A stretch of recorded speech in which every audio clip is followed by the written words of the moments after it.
We cannot now just change the rules. We're here for the opening statements. We're here for the trial. Are we here to change the rules? We're changing the rules here today, Mr. President. It is the Senate President who will preside. This is not an ordinary statement, dictum, or it was not a capricious statement in the discussion. Precisely because the Senate President is elected by the majority. As an example, when Senator Pimentel did not like the vote and did not vote with the majority, he offered to resign. So the point, Mr. President, is this. Number one, institutional integrity. We need to protect the legitimacy of these proceedings. Even with the substitute presiding officer acts fairly, a conviction or acquittal reached under constitutionally defective process would invite judicial challenge and cast doubt on the validity of the entire trial. Do we want to go 30 weeks?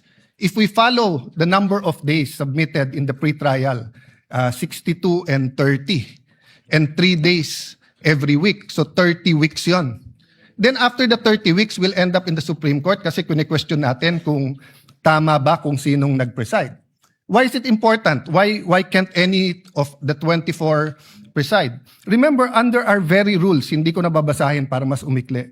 In our very rules, the presiding officer can decide on the spot, or he can throw it to the body, or he can call a caucus or whatever you call it, to be able to decide. And we experienced that during the Corona trial. And that's one reason why everyone acclaimed the late Senate President Enrile, not only because of how he carried it himself, but how the consensus and how he carried it with the minority. Secondly, jurisdiction and regularity. The Senate's jurisdiction over an impeachment trial is constitutional. The exercise of jurisdiction must conform to the Constitution. And the Senate's validity adopted impeachment rules. We cannot say we're following the Constitution, then we will not follow the Constitution. If the Constitution and its framers prescribe who shall preside, who are we to change the Constitution here today? We cannot enlarge or diminish the Constitution arrangement through internal rules or through ad hoc resolution. Lastly, due process. Kailangan malinaw po sa lahat ng partido, both to the prosecution and the defense, kung ano yung korte, kung ano ang two-thirds, kung ano ang charges, kung sino magpre-preside. So kung now during the first day we're going to change who's going to preside, and it's against the Constitution, what more changes are we going to do in the next few days?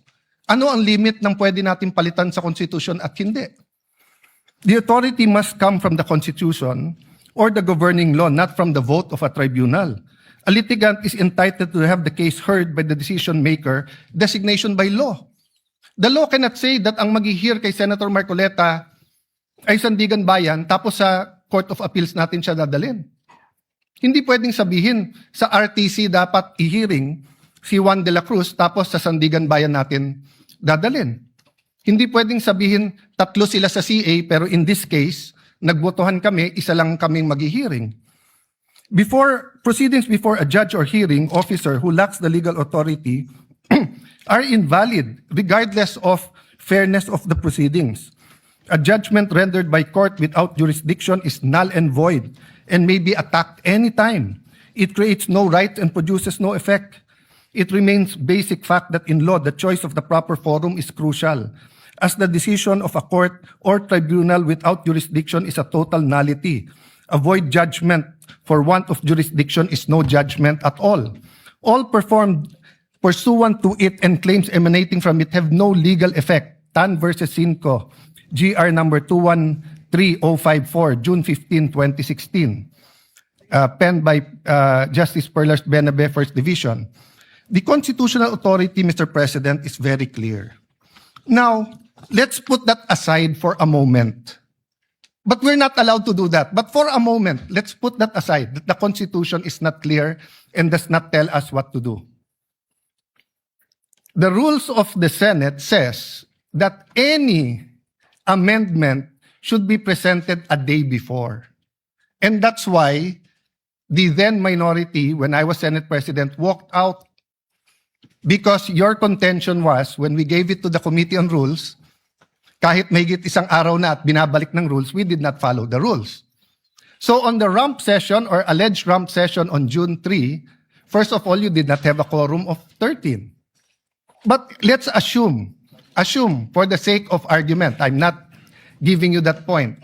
As far as I'm concerned, it's in the Supreme Court, walang quorum on 12. Assuming may quorum on 12, you did not follow the rules. There was not a one-day notice for the rules. And then if you look at the records, this impeachment court adopted the rules on May 18. So that means that it is this impeachment court that now has to adopt any amendment to the rules. We did not debate that amendment to the rule. We cannot now just change the rules. We're here for the opening statements. We're here for the trial. Are we here to change the rules? We're changing the rules here today, Mr. President.